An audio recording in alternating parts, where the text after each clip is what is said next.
नमस्कार, मैं आनंद कुमार और आप देख रहे हैं जन मन की बात। दोस्तों, बिहार पर चर्चा के लिए एक बार फिर मैं आपके साथ हाज़िर हूँ और मेरे साथ हमेशा की तरह राकेश रंजन जी हैं, सीनियर जर्नलिस्ट हैं, बिहार और झारखंड में लंबे समय तक पत्रकारिता इन्होंने की है और अभी भी सक्रिय हैं। आप इनको अपने यूट्यूब प्लेटफ़ॉर्म पर भी देख सकते हैं, न्यूज़लेटर विथ राकेश रंजन इनका यूट्यूब चैनल है, तो आप लोग वहाँ भी जाकर इनकी बातें सुन सकते हैं, इनको देख सकते हैं और इनके चैनल को सब्सक्राइब कर सकते हैं। तो चनाके जी आज बिहार चर्चा में हम लोग बात ये करना चाहते हैं कि वैसे नेता जो अविभाजित बिहार में यानी संयुक्त बिहार में सक्रिय थे, अभी भी हैं, उनमें से कुछ नेता झारखंड आ गए और वैसे नेताओं की जो दूसरी-तीसरी पीढ़ी है, उन नेताओं में बात करेंगे रविंद्र पांडे और अ, एमपी सिंह हैं, अमरेंद्र प्रताप सिंह हैं जो जमशेदपुर से ही उठकर आरा गए, वहाँ विधायक बने, मंत्री बने। सरयू राय हैं अभी फिलहाल, जमशेदपुर पश्चिम से विधायक हैं और बड़े कदावर नेता माने जाते हैं। उनके भी भतीजे संतोष राय, वो भी बिहार में राजनीति कर रहे हैं, फिलहाल जनता दल यूनाइटेड में हैं और उनको इच्छा है कि वो चुनाव लड़ें।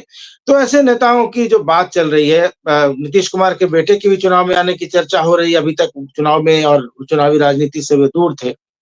तो ऐसे कोई और नेता हैं और इन नेताओं की जो दूसरी पीढ़ी है इसमें क्या ख़ासियत दिखाई देती है और कौन-कौन से ऐसे नेता हैं जो आपको लगता है कि अ, नेतृत्व करने के लिए तैयार हैं?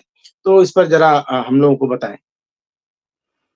देखिए, सियासत में जो रहे हैं कि पिता हैं तो पुत्र आए, पुत्र हैं तो फिर उनके पुत्र आए, तो इस तरीके से तो लंबा इतिहास है और इसमें जो विश्लेषण होता है 2 तरीके से, एक बातें कही जाती है कि परिवारवाद की बात हो जाती है, लेकिन एक अलग तथ्य भी है कि ऐसा भी कुछ नहीं है कि पिता के कारण ही कोई सियासत में है। किन्हीं का अपना व्यक्तिगत व्यक्तिगत वजूद भी है, काम करते रहे हैं, उस हिसाब से पहचान है। और कई बार ऐसा भी हुआ है कि एक व्यक्ति सियासत में है, उनके पुत्र नहीं आए, लेकिन उनके पौत्र आए, फिर सियासत में उन्होंने ज़िम्मेदारी सँभाली और आगे बढ़ा। तो अलग-अलग विश्लेषण है, लेकिन यह एक सच्चाई है कि बिहार में बहुत पुराना नहीं जाइए तो बाद में भी देखेंगे, जगन्नाथ मिश्र मंत्री हैं, तो उनके बेटे भी आके सियासत में रहे, ये नीतीश मिश्रा मंत्री वगैरह बने, ठीक है, कांग्रेस से नहीं रहे, नीतीश जी के साथ रहे। लालू जी को देखा ही जा रहा है कि लालू जी जब थके या फिर किसी कारण से कानूनी रूप से चुनाव मैदान से रहने को बाहर रहने को मजबूर हुए, तो फिर अपने बेटे को लालू लालू जी का तो ऐसा है कि उनके परिवार का तो जो सदस्य राजनीति नहीं करना चाहता है, वो भी एमपी एमएलए बन जाता है। जैसे हाँ, मीसा तो कोई वही सीधे राजनीति नहीं करती है या बाकी लोग हैं, तो ठीक है तेजस्वी राजनीति कर रहे हैं, तेज प्रताप कर रहे हैं, पर बेटियाँ तो राजनीति करती भी नहीं है, फिर भी उनको भेज दिया जाता है लोकसभा, राज्यसभा। कह रहे थे जो अलग-अलग विश्लेषण, तो एक हम उदाहरण आपको बता रहे थे कि अब लालू जी जी, लाए तो मान लिया गया कि उनको था कि उनकी मजबूरी है। उनके हो सकता है कि यह भी कहने में कोई अतिशयोक्ति नहीं है कि एक पुत्र जो है, 2 पुत्र हैं सियासत में, तो हो सकता है किसी को जबरन भी लाए हों, उनका इरादा नहीं भी रहा हो सकता है, मान लिया जाए। इस रूप में भी बातें हैं। अब बेटियों का जी, तो देख ही रहे हैं, बड़ी बेटी है, फिर आई हैं, दूसरी बेटी को भी चुनाव लड़ाए थे, सफल नहीं हुई, तो ये अलग बातें हैं। और उससे पहले उनका इतिहास देखिएगा, परिवारवाद बढ़ाने के लिए तो ये तो पुत्र हैं बढ़ा रहे, तो अपने साले को बढ़ाए थे, उनका साला क्या कर रहे थे, नहीं कर रहे थे, ये समझने की जरूरत है। वो तो अलग है, विश्लेषण है। उनके तो साले गए थे, विधान परिषद के सदस्य हुए थे, तो वो कलाकार कोटे से सदस्य बने थे, कितने बड़े कलाकार थे समझा जा सकता है, एक पर एक कहानी और तमाम बातें। तो खैर इसमें नहीं जाना चाहते। तो कहते कि लालू जी हैं, रामविलास जी के लड़के हैं ही हैं, चिराग हैं। अभी बात हो रही है नीतीश कुमार के लड़के को लाने की, निशांत को, जो अब तक राजनीति से दूर रहे हैं। तो इस क्रम में अगर आगे बढ़ेंगे तो फिर पुराने जाएंगे, तो बिहार के राजनीति में जो लोग हैं, जो शिवानंद तिवारी का आप नाम ले लीजिए, तो शिवानंद तिवारी के पिताजी भी पुराने समाजवादी रहे, उस जमाने में मंत्री रहे हैं, वो रहे हैं। अब आप जब संयुक्त बिहार हो या फिर बिहार से अलग जब झारखंड हुआ, तो आप जो मृगेंद्र प्रताप जो पहले वित्त मंत्री संभवतः जहां तक याद है, फिर विधानसभा अध्यक्ष भी हुए थे, तो जी। एक भाई उधर रहे, एक भाई उनके अमरिंदर प्रताप सिंह बिहार में रहे। तो मृगेंद्र प्रताप सिंह का जो हुआ, टिकट कटा, फिर गए लालू जी के साथ, चुनाव हार गए, जो भी है उनके पुत्र का क्या हुआ, क्योंकि जहां तक जानकारी थी वो भी राजनीति में सक्रिय थे, लेकिन अभी हम अपडेट नहीं है थोड़ा, क्योंकि नहीं, जमशेदपुर के। अभी भी वो भाजपा में ही हैं और सीनियर नेता हैं। हालाँकि जब भाजपा में तो अब देख रहे हैं झारखंड में क्या स्थिति चलती है, तो टिकट नहीं मिला है लेकिन वे भाजपा में काफ़ी सीनियर नेता हैं और हर बार टिकट की रेस में उनका नाम भी आता है, लेकिन टिकट तो फिलहाल तो अभी उनको मिला नहीं है एक बार भी। सरयू राय एक नेता है अपने तो कोई उनकी औलाद नहीं है, उनका कोई वारिस नहीं है, लेकिन भतीजों को अपने बच्चों की तरह रखा है उन्होंने। उनके भतीजे हैं संतोष राय, जो दिनारा से चुनाव लड़ना चाहते हैं, बिहार से। हाँ, मतलब उनका ये मुझे लगता है कि ये ऐसा पहला वाकया है कि कोई नेता झारखंड में राजनीति कर रहा है और उसका कोई उत्तराधिकारी बिहार में चुनाव लड़ना चाहता है। अभी तक उल्टा देखने को मिलता था, या बिहार से लोग आए तो उनके वारिस यही चुनाव लड़ना चाहते हैं। लेकिन ये क्योंकि सरयू राय इस बार जदयू में हैं और नीतीश कुमार के गहरे मित्र हैं, इस बार ऐसी उम्मीद बन रही है कि शायद वे अपने भतीजे को वहां राजनीति में स्थापित करा दे। वैसे भतीजे उनके काफी पुराने समय से राजनीति कर रहे हैं, 1995 से, जहां तक मुझे याद है, भाजपा में भी थे और पिछले 4 साल से वे जनता दल यूनाइटेड में आ गए हैं। भाजपा में उन्होंने बहुत बड़े दायित्व संभाले, अच्छे पदों पर रहे और अब जदयू में है। तो अब ये संभावना बन रही है, क्योंकि हर नेता अपने अपने जो उत्तराधिकारी है या बच्चे हैं या परिवार के लोग हैं, उसको एस्टैब्लिश कराने में लगे हुए हैं। तो आपको इस बारे में हम लोग आगे चर्चा कर रहे हैं, तो मैंने आपको ये अपडेट दे दिया कि एक किस्सा ऐसा भी है कि यहाँ एक राजनीति कर रहे सरयू राय। हालांकि बिहार में उन्होंने विधानसभा का चुनाव कभी नहीं लड़ा। 98 में बिहार विधान परिषद के सदस्य बने थे और उसके बाद 2005 में झारखंड विधानसभा का चुनाव उन्होंने लड़ा और उसके बाद से वे चौथी बार विधायक बने हैं। लेकिन उनके भतीजे इस बार बिहार विधानसभा के टिकट के दावेदार हैं और दिनारा से, जैसी मेरे पास सूचना है, वो चुनाव लड़ना चाहते हैं। जी। तो हम वही क्रम से आ रहे थे, तो मृगेंद्र सिंह की बात मैंने कर ली। तो अमरिंदर सिंह, चूंकि बिहार के राजनीति में अमरिंदर प्रताप सिंह सक्रिय रहे, तो कि उनकी भी अपनी विरासत है। हरिहर प्रसाद सिंह जो होते थे उनके पुत्र हैं, मुख्यमंत्री रहे बिहार के। और तो अमरिंदर प्रताप सिंह बिहार में सक्रिय रहे, तो मंत्री भी रहे, विधायक भी रहे, विधान सभा के उपाध्यक्ष भी रहे हैं। तब चूंकि उनका लंबा सफर रहा है और उम्र जो पड़ाव है, और भाजपा में एक परिपाटी है मार्गदर्शक मंडल की, तो 77 साल के हो चुके हैं। तो अब कहा जा रहा है कि अब उनके बेटे अजय प्रताप सिंह हैं, तो उनके लिए वो संभावना देख रहे हैं और वो सक्रिय हैं। क्योंकि एक इलाका, जैसे अब सरजू राय की चर्चा की ना, तो मृगेंद्र प्रताप रहे हो या अमरिंदर सिंह, तो सब एक खास इलाका उधर से ही आते हैं, भोजपुर, बक्सर, जो तमाम इलाके हैं उस इलाके से घूमते हुए। तो वहां उसके बाद जब आप आगे बढ़ के देखिएगा तो रेस में तो कई लोग हैं, लेकिन हम उस इलाके पर अगर केंद्रित करेंगे तो वहां एक वशिष्ठ नारायण सिंह भी होते हैं, जो नीतीश कुमार के खासम खास रहे हैं, पूर्व सांसद रहे हैं और जदयू के अध्यक्ष वगैरह भी रहे हैं। वो अपने बेटे के लिए भी वो प्रयास कर रहे हैं, 2-2 सीट है, तो उनके बेटे भी सियासत में आने वाले। जहां तक सरजू राय की बात कही तो ठीक है, पारिवारिक उनका है, भतीजा है, तमाम चीजें हैं।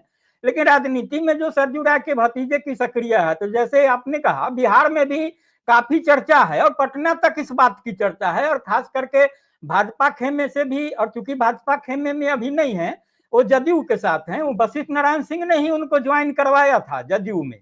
वशिष्ठ नारायण की उपस्थिति में ही उन्होंने जदयू की सदस्यता ली थी। तो भाजपा में जब होते थे तो भाजपा के वो बड़े माने ऊंचे स्तर के भी पदाधिकारी, जो कार्य समिति वगैरह होता है प्रदेश का, तो उसमें थे। तो उनकी चूंकि वहां राजनीति इस रूप में चलती है कि उनकी पत्नी जो है वो भी पंचायत स्तर की राजनीति से जुड़ी हुई थी, निधि राय नाम था उनका। तो पंचायत समिति सदस्य रही थी, अभी नहीं है। तो मुखिया भी चुनी गई थी वो। जी, और जो बक्सर का जो उनका गांव होता है ना, इटारही गांव, तो उनका है कि जो संतोष राय हैं, उनको वो चाह रहे हैं कि दिनारा से उम्मीदवारी हो। तो जैसा कि मैंने भाजपा से कहा कि भाजपा में क्यों चर्चा हो रही है, क्योंकि वो जो इलाका आप देख रहे हैं, भोजपुर का जो बक्सर का इलाका, फिर शाहाबाद इलाका जो हो गया आपका भोजपुर का, तो उसमें दिक्कत क्या हो रही है कि जो भाजपा और जदयू तो अलग अलग बीच बीच में होते रहता है ना कालक्रम में। नीतीश जी पलट जाते हैं किसी चुनाव में, तो उधर चले गए, फिर इधर गए, तो जो सीटों के तालमेल में जो गड़बड़ी हो जाती है। तो अभी जो इलाका है पूरा पुराना सासाराम, औरंगाबाद, फिर आ जाइएगा विक्रम, भोजपुर, इधर से तमाम होते हुए, तो उसमें है कि अधिकतर सीटों पर जो भाजपा की परंपरागत सीट रही है, उन सीटों, वह सीट आज की तारीख में चूंकि नीतीश कुमार के उम्मीदवार वहां से जीत रहे हैं, लोकसभा, राज्यसभा में भी, विधानसभा में भी इस तरीके से मामला बनता है। तो इस चुनाव में चूंकि सीटों के हेर फेर की बात है और दिनारा में चूंकि सरजुड़ा के भतीजे की दावेदारी हो रही है, तो वहां जो भाजपा के हैं अच्छे नेता हैं, उनसे चर्चा हो रही थी, तो उन्होंने कहा कि भाजपा भी अपनी दावेदारी चाह रही है उस सीट पर, तो अब किस रूप में हो, चूंकि भाजपा को असमंजस यह हो रहा है कि वो जो आपको संतोष राय हैं, क्योंकि भाजपा में भी रहे हैं, तो भाजपा में भी तो जान पहचान है, और सियासत में जो चलता है क्रम, तो उसमें है कि किस रूप से कैसे पेश आया जाए, क्या किया जाए। लेकिन चर्चा बहुत जोर शोर से है, और जदयू में दावेदारी इसलिए भी है कि चूंकि जो भी पुराने लोग वो जदयू में, भाजपा या किसी भी पार्टी में, जो अब अपने आगे परिवार के सदस्य को बढ़ाना चाह रहे हैं, तो वो अगर किसी दूसरे नेता के लोग आ रहे हैं, अगर किसी न किसी रूप में, और उनका सियासत में प्रभाव है, अब जैसे सरजू राय, तो सरजू राय ठीक है भाजपा में थे, फिर निर्दलीय भी रहे, अभी जदयू में आ गए हैं। नीतीश जी से जो उनके संबंध हैं वो सब लोग जाहिर है, और नीतीश जी से कोई ऐसा नहीं है कि तत्कालिक संबंध है, वो पुराना संबंध रहा है। और लालू जी जिस गति को प्राप्त हुए हैं राजद का, तो उसमें उन लोगों की भूमिका रही है, जो चारा घोटाला वगैरह का केस वगैरह और तमाम चीजें बड़ी पुरानी तो उस रूप में है। तो वशिष्ठ नारायण सिंह चूंकि संतोष राय को लाए थे भाजपा से जदयू में, और वहां जो आना हुआ था वह इसी तरीके से हुआ था कि आप मेरे साथ रहिए तो सीट आसानी से उपलब्ध हो जाएगी, क्योंकि भाजपा में नहीं जाना पड़ेगा, वहां दबाव नहीं बना पा रहे सीटों की अदला बदली का। और वशिष्ठ नारायण सिंह का भी सहयोग इस रूप में होगा कि चूंकि वशिष्ठ नारायण सिंह भी अब थक गए, अब अपने लड़के को आगे करना चाहते हैं, तो वो अगर अपने लड़के के क्या नाम आगे बढ़ाएंगे, तो इस रूप में अगर इनका संतोष राय को भी बैकअप करेंगे, तो हो सकता है कि थोड़ा जो दबाव स्तर की बात हो, तो सरजू राय भी इधर से थोड़ी पहल करें कि अरे चलिए ना, सब नए लोगों को आगे बढ़ना चाहिए, तो वशिष्ठ बाबू तो है ही है, पुराने लोग सब, उनका भी लड़का आएगा तो कहते हैं इसमें इनका भी भतीजा का अपना काम आसानी से निकल, तो इस रूप में बातें हो रही है। अब देखिए सियासत में तो कहना बहुत मुश्किल है कैसे क्या होता है, क्योंकि अभी सीटों का भी तो बहुत तय होना बाकी है, तमाम चीजें हैं, क्योंकि सीटों की भाजपा और जदयू में जो दावेदारी हो रही है। लेकिन यकीन मानिए कि उस इलाके में चूंकि अभी नीतीश कुमार का कार्यक्रम भी होना है, जो उनकी प्रगति यात्रा चल रही है, तो अभी कुछ दिन बाद उनका जो जाना हो रहा है उसी इलाके में होना है, अब मैं औरंगाबाद और पुराना शाहाबाद के इलाके में। तो देखिए कि किस क्षेत्र भी आता है उनका, जो जहां उनकी नजर है, जो दिनारा सीट है, तो देखिए किस रूप में बातें आती है, और तमाम धीरे धीरे बातें स्पष्ट हो जाएंगी, तो उनकी यह जानकारी है। तो बिहार में तो फिलहाल यही लोग सक्रिय हैं, उसके अलावे जब आप आगे क्रम से बात करेंगे कि कौन लोग हैं, तो पुराने समय में जब आप देखेंगे कि जब बिहार झारखंड एक था, या फिर विभाजन के बाद भी, तो कई ऐसे उसमें नेता देखे कि आप पुराने बिंदेश्वरी दुबे पूर्व मुख्यमंत्री रहे हैं, लेकिन उनका कार्य क्षेत्र जो है संयुक्त बिहार में, जो अभी झारखंड है वही रहा है, जो उस इलाके से बिल्कुल। कोयलांचल की सियासत में है। आप कृष्ण मुरारी पांडे रहे हैं, वो भी यहाँ यूनियन की, यहाँ अमूमन लोग जो यूनियन की राजनीति से ही फिर मैंने मेन स्ट्रीम की राजनीति में आगे बढ़ा, संसदीय राजनीति में। पुराने राजेंद्र सिंह रहे हैं, तो संयुक्त बिहार के बाद मैंने विभाजित बिहार में भी रहे हैं। पुराने शफीक आलम एक होते थे, रामदास सिंह होते थे, मिथिलेश सिन्हा, ये सब बिहार के लोग, रामाधार सिंह, संतन सिंह। तो बिंदेश्वरी दुबे का परिवार तो अब धीरे धीरे राजनीति से किनारे हुआ, नहीं रहा सक्रिय, उनका भी बेरमो का ही इलाका था, तो उस इलाके से बिल्कुल। राजेंद्र सिंह बेरमो में वर्चस्व बन गया। तो पुराने लोगों में जो है वो संतन सिंह जो होते थे, तो उनका अपना कोई नहीं आया पुत्र वगैरह, ये अभी लोग सब चर्चा में भी नहीं है। पुराने लोग इन लोगों को जानते हो, तमाम चीजें होती है, तो उनकी पीढ़ी आगे नहीं आई, लेकिन अभी उनकी नतनी भाजपा से सियासत कर रही है उस इलाके में। अब संभवतः आपको नाम बाकी तो उनका अर्चना करके नाम होता। उसके बाद वहां से जो पूर्व सांसद रहे हैं, पूर्व विधायक रामदास सिंह हैं, तो उनका भतीजा मधुसूदन सिंह था, उनको बेरमो से उम्मीदवारी दिलाए थे। शफीक खान कृष्ण मुरारी पांडे जब नहीं रहे तो बेटे ने राजनीति शुरू की। शफीक खान थे, वो वामपंथी राजनीति करते थे सीपीआई से, उनका बेटा यही बंगलोर में पढ़े करते थे, और वो बीच में लौट के गए थे, और बेरमो से 3 बार चुनाव लड़े थे, राजेंद्र सिंह के खिलाफ भी चुनाव लड़े, बिहार के ही है, लोग नहीं समझ जानते, बहुत तेरे लोग जो आज के लोग हो, और वो अभी भी हैं, चुनाव लड़ते हैं। तो रामाधार सिंह थे, उनके पोते हैं राजनीति में हैं, तो उनका ओम प्रकाश सिंह नाम है। और अनूप सिंह का तो देख ही रहे हैं, जो बेरमो से विधायक हैं अभी, और दो भाई सियासत में सक्रिय हैं। एक भाई भी हैं जो टिकट चाहते थे पिछले दिनों और उनको अब तो नहीं मिला। पत्नी भी आ गई है। हाँ, उनकी पत्नी आ गई सियासत में, जो कांग्रेस से टिकट भी मिला ना लोकसभा चुनाव में। तो कहा तो जा रहा था कि उनके भाई ही दावेदार थे, उनको नहीं मिला, मैंने परिवार में यही अपना पति पत्नी ले लिए। तो इस तरह से है। रविंदर पांडे जो है, रविंदर पांडे, मैंने जो चर्चा की आपको कृष्ण मुरारी पांडे की, बातें नेपथ्य में चली जाती है। कृष्ण मुरारी पांडे कौन थे? कृष्ण मुरारी पांडे इंटक के बहुत बड़े नेता थे और कांग्रेस की सियासत करते थे। तो रविंद्र पांडे तो उन्हीं के पुत्र हैं, जो सांसद भी हुए, तमाम चीजें हुई, विधायक हुए। हाँ, 5 बार। 5 बार अभी फिर 5 बार लोकसभा सांसद रहे गिरिडीह से। सांसद रहे, और अभी जो है विधानसभा चुनाव में भी आए थे यहाँ बेरमो से। तो फिर उनकी हार हो गई। लेकिन सियासत में उनके भी पुत्र भी हैं। पिछले बार आपको याद होगा 20 हाँ 2019 टुंडी में से लड़े पिछला, थे।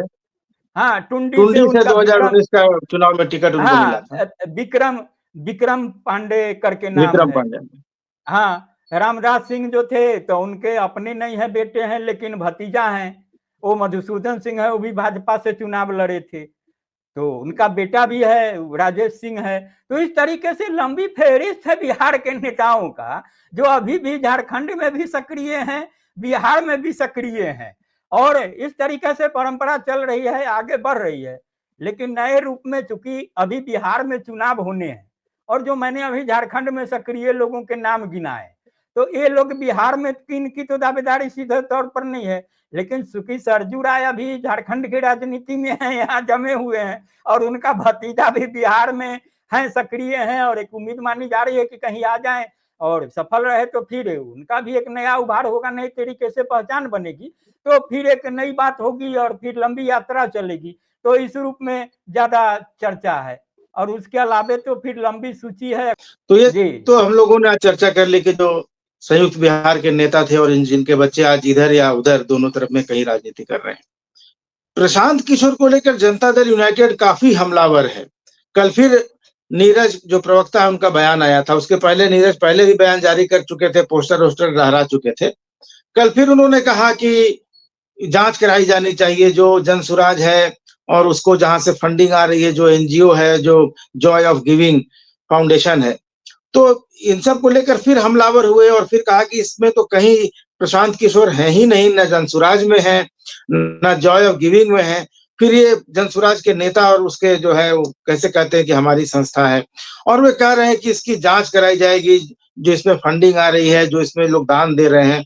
तो और एक तरफ ये कहा जाता है कि भाजपा का रुख प्रशांत किशोर की तरफ थोड़ा सहानुभूति भरा है। तो ये क्या कॉन्फ्लिक्ट नहीं है कि भाजपा और एक तरफ प्रशांत किशोर उसके संभावित हनुमान बताए जाते हैं, और दूसरी तरफ जदयू इस लेवल पर हमलावर है और प्रशांत किशोर भी जदयू के पहले से ही नीतीश कुमार को लेकर हमलावर है। इसको किस रूप में देखा जाना चाहिए? देखिए प्रशांत किशोर की जो सियासत रही है ना, तो मेरा जो विश्लेषण और मेरी जो समझदारी है, वो जो राजनीति में जो बातें हो रही है उससे इतर हम मानते हैं कि प्रशांत किशोर सरीखे लोग जो हैं और उनका जो कारोबार रहा है अभी वर्तमान कारोबार से अलग, वो लोकतंत्र के लिए जहर का कारोबार है। नहीं समझ रहे हैं? वो कहीं नीति सिद्धांत नैतिकता की बातें वहां नहीं होती है। वहां है कि बस चुनाव जीतना है, प्रचार करना है, किस रूप में किन बातों को मैंने चर्चा में ला देनी है, किस रूप में ला देनी है।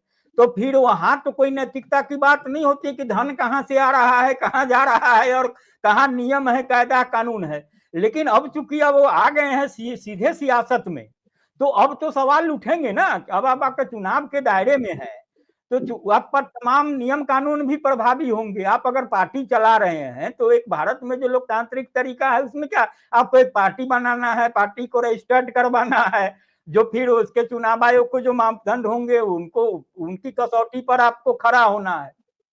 तो इस तरीके से जब बातें नहीं होंगी तो परेशानी होंगी। अब जो सवाल है, जो आपने कहा कि प्रशांत किशोर की जो हनुमान की बात है, तो हनुमान की बात तो निराधार भी नहीं है। क्योंकि भैया सियासत में अगर संबंधों की बात करेंगे तो कारोबारी संबंध भले आपको नरेंद्र मोदी से भी रहे, तो इसीलिए आप इस लिहाज से भाजपा से भी मान लिया जाए।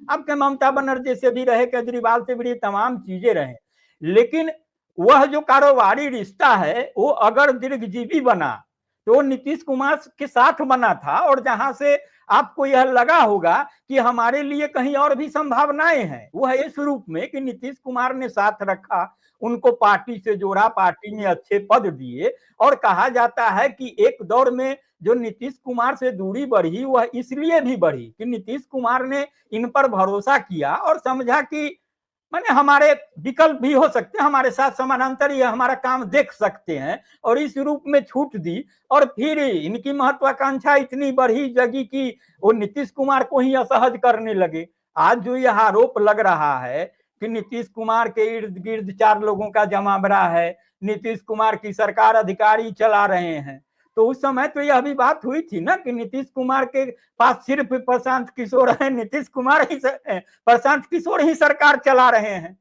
तो बिल्कुल।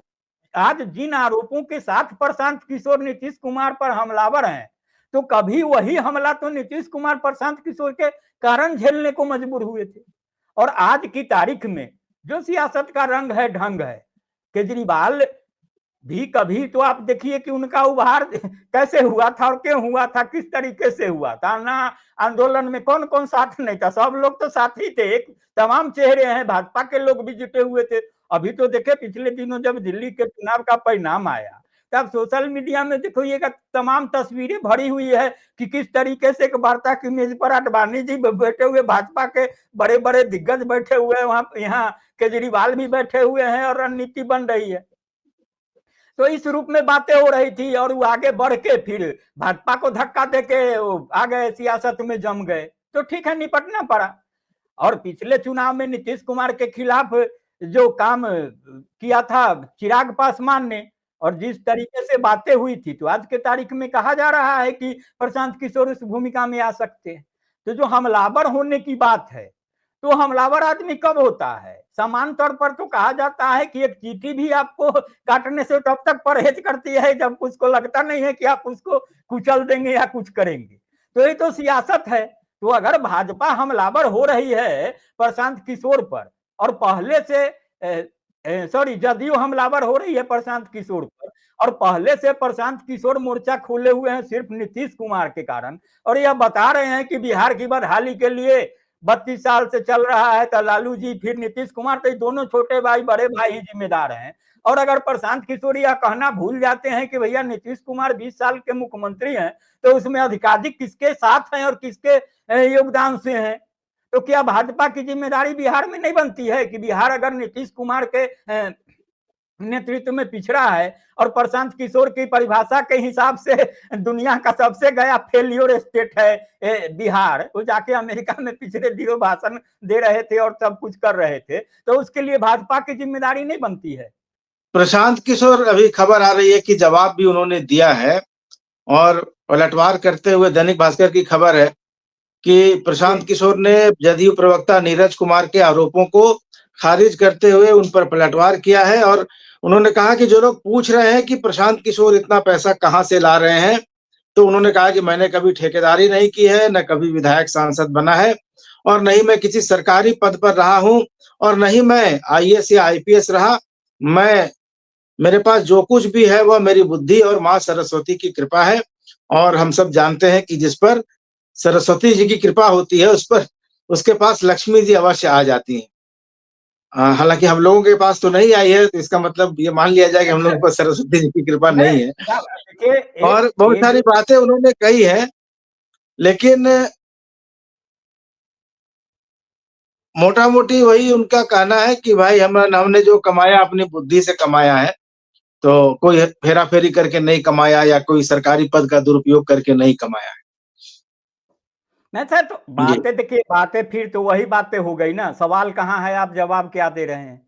अरे बस वही वो सरस्वती जहाँ होती है लक्ष्मी आ जाती है, तो ये आप नया क्या बता रहे हैं? ये तो कहाँ ही जाता है, कहाँ ही जाता था ना, पहले पढ़ोगे लिखोगे बनोगे नवाब, क्या नवाब वो क्या सेंस में था कि अच्छा पढ़ोगे लिखोगे अच्छा करोगे तो मैंने धन धान से परिपूर्ण रहोगे। तो ठीक है, रहे तो ये जवाब तो नहीं हुआ ना, जब सवाल जदयू का क्या है सवाल है कि भाई आप राजनीतिक पार्टी बनाए हुए, पार्टी नहीं है, ट्रस्ट का पैसा ला रहे हो, कहां से ला रहे हैं, इसका स्रोत क्या है? तो आप बुद्धि से कमाए तो देखो, डाकू भी तो बुद्धि से ही कमाता है ना, ऐसा थोड़ी है वो भी चाकू खरीदता है, फलाना करता है, कहीं जाता। आप परिभाषित कैसे कर रहे हैं? तो फिर ईडी सीबीआई की देश में क्या जरूरत हो जाती है? जो लोग कमाए हैं क्या नहीं, और मूर्ख ये तब अगर सरस्वती की कृपा से लक्ष्मी आती तो हर स्कूल का शिक्षक, कॉलेज का प्रोफेसर, साइंटिस्ट, सारे लोग आज प्रशांत किशोर की तरह सैकड़ों करोड़ रुपया लेके बैठे होते। हाँ, तो इसीलिए ना सैकड़ों करोड़ लेके बैठे ही हैं ना लोग, तो बैठे हैं तो ईटी सीबीआई काहे बनी है? ये इनकम टैक्स विभाग क्यों पकड़ने जाता भाई? तो बुद्धि से लाया, सरस्वती की कृपा है, तो फिर काहे को ईटी सीबीआई की जरूरत पड़ जाती है? एक सीमा है, दायरा है ना बंधा हुआ। तो ये जवाब तो नहीं हुआ ना। सवाल यह है कि आपके पास पैसा कहाँ से आ रहे हैं, उसके स्रोत क्या है, वैध है या अवैध है? पैसा तो है, वो तो कह ही रहे हैं आपकी, मेरे पास पैसे की कमी नहीं है, देने वाले बहुत लोग हैं। तो देने वाले तो ऐसा है, तो भाई अब कोई डाकू से आप पैसा नहीं लीजिएगा ना। आपको कोई कार छीन करके किसी से लाके आपके हवाले कर देगा, लीजिए लीजिए, आपको दे देता, आप कहिएगा कि हमको तो आ गया है कहीं से, वो डाकू दिया, तो आप जिम्मेदार नहीं है। तो यह कहने से नहीं होगा, तो सवालों को भटकाना हुआ। वही मैंने अभी चर्चा में थोड़ी देर पहले कही कि प्रशांत किशोर, जो मेरी परिभाषा है उसमें, वो लोकतंत्र के लिए जहर है। जो तमाम सही चीजों को भटकाना, राजनीति यह करती है, लेकिन राजनीति से 200% आगे बढ़ के जो कारोबार खड़ा किया उस चीज का, कि राजनीति को भरमाने का और लोकतंत्र का सवालों को करने का। लोकतंत्र सीधी सी बात है, पक्ष विपक्ष की बात है। एक आरोप लगाएगा, एक काटेगा, एक अच्छी बात करेगा, सब में से जनता चुनेगा। आपने तो तमाम चीजों को पीछे करके आप नारों के सहारे चुनाव, अरे नारे गढ़े जाते रहे हैं। प्रशांत किशोर की हमारी लगती है कि इस दुनिया में आगमन से पूर्व भी नारे गढ़े जाते रहे हैं, सियासत होती रही है तो एक से एक नारे गढ़े जाते रहे। लेकिन आपका जो एक कारोबारी नारा है, जिस तरीके से वो कॉपीराइट वाला नारा है ना, कि आपका रजिस्टर्ड हो गया, जिस तरीके से उसका फीस लेकर के आप नारे गढ़ रहे हैं, तो यह जो चीज है, तो बातें फिर तो जवाब नहीं मिला है ना। और जवाब इसका कहाँ है? वो स्पष्ट है जो आपने सवाल किया, कि यह सवाल जदयू क्यों उठा रहा है, यह सवाल तो भाजपा कभी उठाना चाहिए था।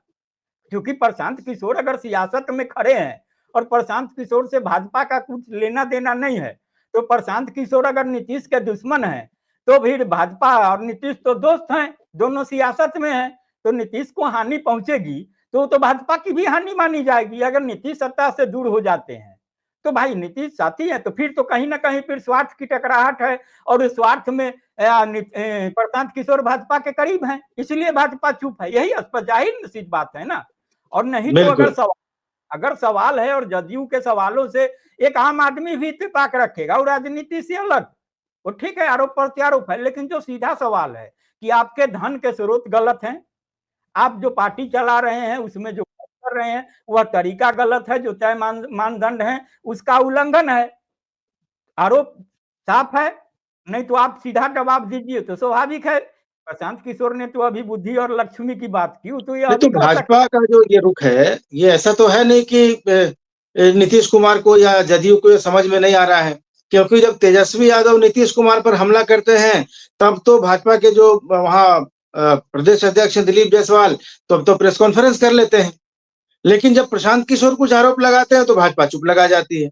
आज जब हाँ, कांग्रेस की तरफ से एक पोस्टर लगाया गया और उसमें बीजेपी के दफ्तर के बाहर, और उसमें लिखा गया कि राजा का बेटा राजा नहीं बनेगा, ये निशांत कुमार की तरफ इशारा है। लेकिन इस पर भाजपा बोल रही है, लेकिन जब प्रशांत किशोर कुछ बोलते हैं तो भाजपा कुछ नहीं बोलती है। तो ये जो कॉन्फ्लिक्ट है, ये जो भाजपा का जो रुख है प्रशांत किशोर की तरफ, क्या यह बीजेपी जदयू के संबंधों में कोई दरार नहीं डालेगा, या इसी तरह से चलता रहेगा? नहीं नहीं, दरार तो डाल ही रहा है, और दरार डाल रहा है तो प्रशांत किशोर पर जो पूरा लेके हरबे हथियार जो नीरज कुमार बैठे हुए पिल पड़े हैं, तो वो क्यों पड़े हुए हैं? सवाल सर सीधा है, और इसका संदेश बहुत साफ है। वो प्रशांत किशोर क्या जवाब दे रहे हैं, और जदयू सवाल जो कर रहा है, और उसके बारे में जनता क्या सोच रही है। एक जो नया संदेश और स्पष्ट संदेश लोगों में जा रहा है, वह बहुत स्पष्ट है कि भाजपा और जदयू में सब कुछ ठीक नहीं है। जदयू को यह एहसास है कि भाजपा हमारे लिए जो गड्ढे खोद रही है, जिस तरीके से टांग खिंचाई में जुटी हुई है, और फिर एक हनुमान चिराग की तरह प्रशांत किशोर को खड़ा कर रहा है। अगर नहीं है तो सामान्य मामलों में मुख्यमंत्री तक को जेल भेज देने वाली ये भाजपा ही है, एजेंसी है तो उसका है ना, भले वो कहे कि दुरुपयोग नहीं हुआ, लेकिन एजेंसी तो सरकार की ही एजेंसी है और तमाम चीजें हैं। और वह मुख्यमंत्री फिर कोर्ट के आदेश पर आता है कि भैया इसको काहे जेल में बंद कर दिए जी, इस पर तो कोई आरोप ही नहीं है। तो इस स्तर तक एजेंसियों का इस्तेमाल हो सकता है। तो जदयू ने पहली बार प्रेस कॉन्फ्रेंस नहीं किया, पहली बार किया, 72 घंटे का अल्टीमेटम दिया, फिर सवालों के साथ सामने हुआ, और फिर बाद में कंपनियों का अलग अलग दिया कि कौन कितना पैसा दिया। उसमें एक कंपनी का नाम आया है जो सबसे ज्यादा, कौन राम सेतु क्या करके है, इंफ्रास्ट्रक्चर क्या कोई कंपनी है, उसने जो पैसा दिया प्रशांत किशोर को, मैंने जो ट्रस्ट है उसको, उसका टर्नओवर ही उतना नहीं है जितना चंदा दे दिया। तो ये तो जो घोटाला जो आरोप लगता है ना, वो मनी क्या चुनावी बॉन्ड वाला, जो भाजपा को आरोप लगा था ना कि भाजपा को कौन कौन इतना इतना चंदा दे दिया कि कंपनी का उतना पूंजी ही नहीं है, टर्नओवर नहीं है, तो इस रूप में आरोप है। तो अभी ईडी सीबीआई कहां सोई हुई है, और अगर सोई हुई है तो इतनी नरमी तो फिर स्वाभाविक है, तो पर साफ हो गया ना, तो दूध माने दूध की तरह क्या बोलते हैं, वो कोई मिलावट नहीं है, यहाँ सब कुछ एकदम पारदर्शी है कि भाजपा की सहानुभूति है प्रशांत किशोर के साथ। नहीं तो अगर प्रशांत किशोर सवाल उठाते हैं कि नीतीश जी का दिमाग काम नहीं कर रहा है, सरकार यहाँ नौकरशाह चला रहे हैं, वो डीके चला रहे हैं, तो फिर भाजपा को बुरा नहीं लगता। लेकिन अगर नीतीश कुमार के बेटे आएंगे राजनीति में और फिर कोई कहता कि राजा का बेटा राजा नहीं बनेगा, तो नीतीश कुमार का बेटा, वो नीतीश कुमार को सफाई देने दीजिए ना भाई, जदयू वाले जानेंगे कि भाजपा वाले काहे नीतीश कुमार का वकील बन के खड़े हो जाते हैं। जब ठीक है आपका दोस्ती है तो दोनों आदमी करिएगा। वो नीतीश कुमार अपना बेटा को लाएंगे कि भतीजा को ले आएंगे कि पड़ोसी को लाएंगे, वो नीतीश कुमार के पार्टी का मामला है ना, वो आपका कोई संयुक्त एजेंडा तो नहीं है। कहता है गठबंधन, गठबंधन किस आधार पर होता है भाई? वाजपेयी की भी सरकार बनी 32 दल की, 36 दल की, तो वाजपेयी ने राम मंदिर मुद्दा, 370 का मुद्दा, तमाम चीजें किनारे रखा, तो एक सवाल उठता था ना कि भाई अरे वाजपेयी जी आप क्या कर रहे हैं, आप तो तमाम एजेंडे किनारे कर दिए। तो उन्होंने कहा कि अरे भैया भाजपा की सरकार बनेगी तो उस दिन होगा ना 370, राम मंदिर बनेगा। अभी तो जिसके साथ हम सरकार चला रहे हैं वो कहता है राम मंदिर नहीं बनेगा। तब दो ही बात है कि न तो हम प्रधानमंत्री रहे चाहे राम मंदिर बने। तो ठीक है राम मंदिर बना, भाजपा की सरकार आई, तो एजेंडे इस तरीके से किनारे। तो क्या आपका एजेंडा है कि हम नीतीश कुमार की पार्टी क्या क्या तय करेगी? तो फिर बातें तो बहुत आईने की तरह साफ है ना, और यह बातें अब समय के साथ और स्पष्ट होंगी। ये प्रशांत किशोर पर हमला और तेज होगा अगर कुछ कार्रवाई नहीं होती है। और कम से कम इतने के बाद जब चुनाव आयोग इस तरीके से, ठीक है वो कटघरे में है, इस पर सवाल उठा रहा है, चुनाव आयोग की जिम्मेदारी है, तो यहाँ का सवाल उठ रहे हैं किसी राजनीतिक दल पर और किस तरीके से बात आ रही है, तो उन पर हस्तक्षेप तो चुनाव आयोग का भी होना चाहिए। क्या कहते हैं ना, स्वतः संज्ञान लेने का मामला, तो ये करना चाहिए, क्योंकि ये बातें तो हैं। और यह मुद्दा आज भले जदयू उठा रहा है, भले कालक्रम में सब कुछ ठीक रहे, कि आपको बता दें कि चूंकि लंबा भी खींच रहा कि चूंकि नीतीश कुमार अभी चुप रह रहे थे, मौन साधे हुए थे, लेकिन अभी फिर अचानक उन्होंने भाषण देना शुरू किया आज की तारीख में, और फिर बोलने लगे हैं, फिर वो बोले हैं कि अरे पहले कुछ था जी, कोई रात में निकलता था जी, सब हम ही न किए हैं, दो बार इधर उधर चले गए थे। तो अब नीतीश कुमार जब बोलना शुरू किए हैं, और चूंकि आप बोलना कहाँ से शुरू करते हैं और कहाँ चले जाते हैं कुछ समझ में नहीं आता है, तो हो सकता है नीतीश कुमार बोलते बोलते अरे चलो जिस तरह से 2 बार चल गए थे चलो इस बार भी चले जाते हैं, हो गया, तो वही तो बात अलग है। लेकिन अगर नहीं गए तो इस जो भी आक्रामक अभी जदयू की तरफ से हो रहा है, वो तमाम मुद्दे को तो जदयू जनता राजद झटकेगा ना, क्योंकि प्रशांत किशोर अगर चिराग पासवान बनेंगे और उसको कहीं लगेगा कि हमारे लिए भी परेशानी का सबब बन रहे हैं, तो इन तमाम सवालों को तो राजद भी झटकेगा ना कि भाई किस तरीके कैसे राजनीति होगी, ये कहाँ काला धन कौन धन, इससे कैसे सियासत होगा, तमाम बातें होंगी। और फिर बातें बहुत बढ़ेगा, और ये बातें प्रशांत किशोर के लिए इतनी आसान नहीं है, और ये भाजपा के लिए भी नहीं है। भाजपा भी इस बात को समझ रही है। तो देखिए कालक्रम में किस तरीके से बातें बढ़ती है, आगे चलती है जी। तो चलिए आज चर्चा अच्छी रही, और ये वीडियो दोस्तों अगर अच्छा लगा हो तो इसको ज्यादा से ज्यादा शेयर कीजिए, लाइक कीजिए, अपनी प्रतिक्रिया कमेंट बॉक्स में जाके जरूर दीजिए। और राकेश जी का धन्यवाद देते हुए चैनल को सब्सक्राइब करने की अपील के साथ धन्यवाद। नमस्कार। जी, नमस्कार।